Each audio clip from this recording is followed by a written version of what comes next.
Hi guys, it's Jessica. It's been a little while since I've made you a talkback vid, so I thought I'd just touch base really quickly. So I'm in Toronto again. I've been out of town. I had a tour with my trio, my new project JESSA, out in Western Canada, in BC and Alberta, and that was super cool and awesome. I even met some people who had seen the documentary and knew about my music through that, which is super cool. Which brings me to all of my new YouTube subscribers. Thank you guys so much for following, and it's so awesome to have you on my team. I never knew that this would be a byproduct of this documentary's existence, but I guess when something goes viral, then people are interested, and I'm not mad at it because, as I mentioned, I have this new project, JESSA, and it's like this indie pop project, and just released our second single actually last week, which is called All I Get Is Wrecked, and there's a lyric video on my YouTube channel. And in case you missed the first one, it's called Simple Little Song. That was the first single from this project, which came out 3 months ago. And then the full album's going to come in the new year, and so I'm really excited about that because these tunes sound really awesome. I'm working with this producer named Robin Delunto, who is super wonderful, and you might have heard her work before. So anyway, that song, All I Get Is Wrecked, actually has like kind of a parallel message somehow to like the story of reconnecting with someone. It's not about, I wrote it not about like a friend situation and not about the Fukue situation whatsoever, but more in a sort of romantic way. But the idea is that, you know, you feel for someone so much and you want to be with them so badly, but circumstances prevent you from doing that. But in the end, I would rather have had the feeling of that strong connection and wanting to be with someone and that feeling of love than never to have felt it at all. So the conclusion of the song is, I can't complain if all I get is wrecked by you. So anyway, you guys can check that out in your own time, but it is hot off the press, so go check it soon. So anyway, as far as stuff to do with finding Fukue, of course Fukue and I are still in touch, and our relationship is for us to know about. I'm in touch with her, find out about her family and stuff like that. As you guys might know if you watched any of the other Talkback videos, Fukue likes her privacy, and so I very much respect that by not involving the public in our relationship, which it should not be. So I recently just took a look at some of the comments on the Finding Fukue comment section, and yeah, there's so many beautiful and heartwarming things and people saying wonderful things, and then there's also like people saying weird stuff, which it's cool because at first, since I've never actually like been in a position where I've had anything that I've been a part of been viewed millions of times, I was not expecting sort of like the public scrutiny that goes along with it. And although almost everyone said amazingly positive things and was touched, and people telling me about you know, being moved to tears, when I cry they cry, and all this kind of stuff, and it means a whole lot to me.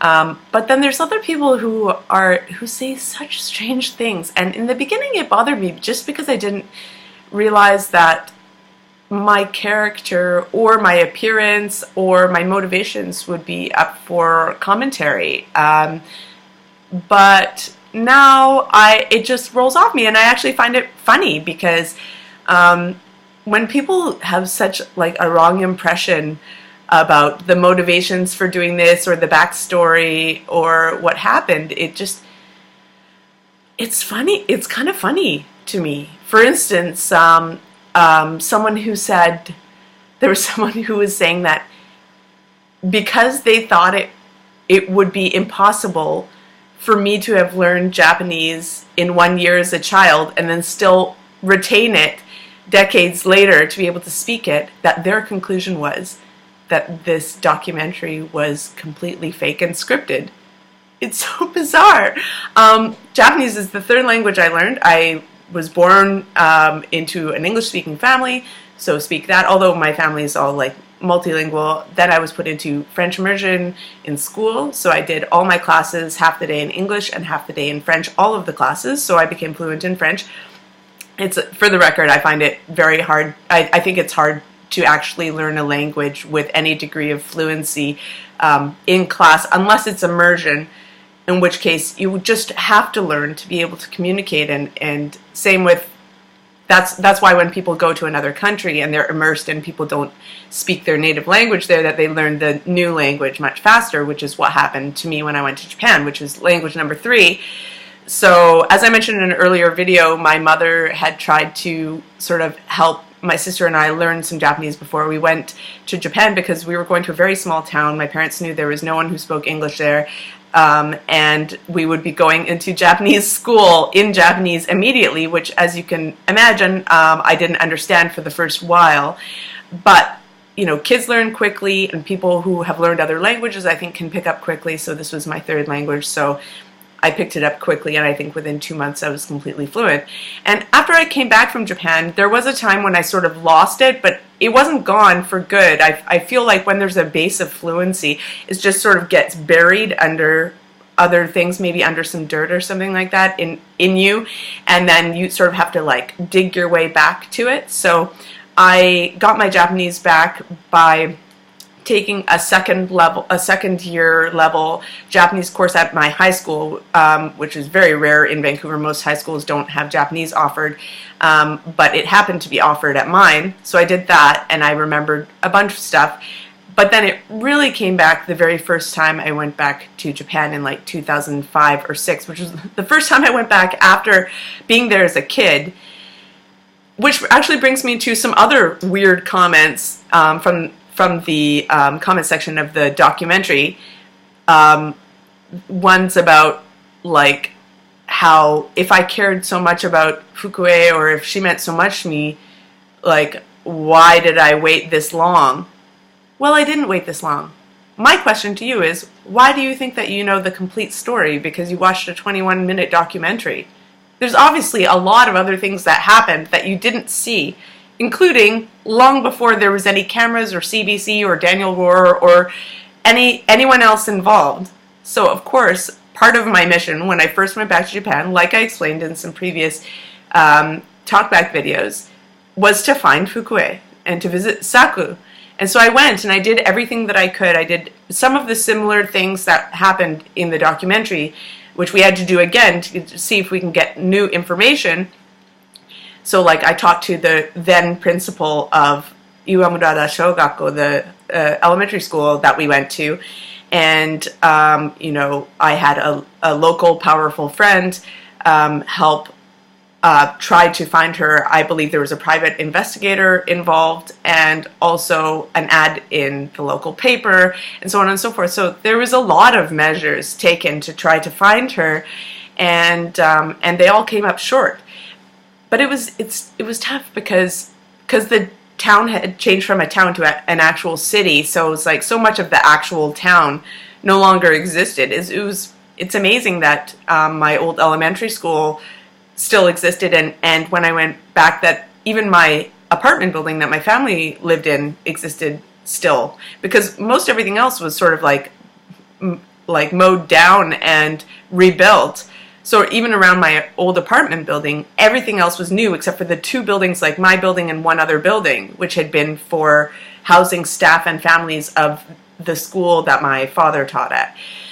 But anyway, so yeah, so of course I tried to find her. Of course, if she's significant to me, of course that was a part of my mission back to Japan. So my question to you is, maybe before making judgments on people's motivation and other people, you might consider that you don't have all of the information. And as you can imagine, we filmed for 10 days, and there was many months of lead up, and it's a 21-minute film. So obviously you are not seeing everything. So anyway, I just think that it's important that we all have critical thinking in this age of fake news and the internet age, where there's just so much information and it's really hard to fact check and see what's true or not. But anyway, I'm going to sign off because I got stuff to do. I got some music to practice. I hope you guys will check All I Get Is Wrecked and its lyric video, and also Simple Little Song, and see what's going on. I'm going on tour again, a solo double bill solo tour with an artist named Anna Atkinson from Montreal. And we're going at the end of October. It's in support of new music releases, so we'll be playing all around Ontario and Quebec in case you are in Canada. And in case you're in Australia or New Zealand, I will be on tour out there for several weeks in December with the Radiohead tribute band I play in called Idiotech, which is amazing. I play guitar in that, and we are doing dates all around all the major cities in Australia and in New Zealand, so I'll be there then too. So anyway, have a very amazing day, weekend. If it's nice weather out or manageable weather out, get outside, breathe in the air, and thank you again for subscribing, for watching. Please comment, like, share, dislike, do whatever you want to do, but I'm super happy to hear from you if you decide to get in touch, and thank you again for keeping in touch with me. Okay. Bye.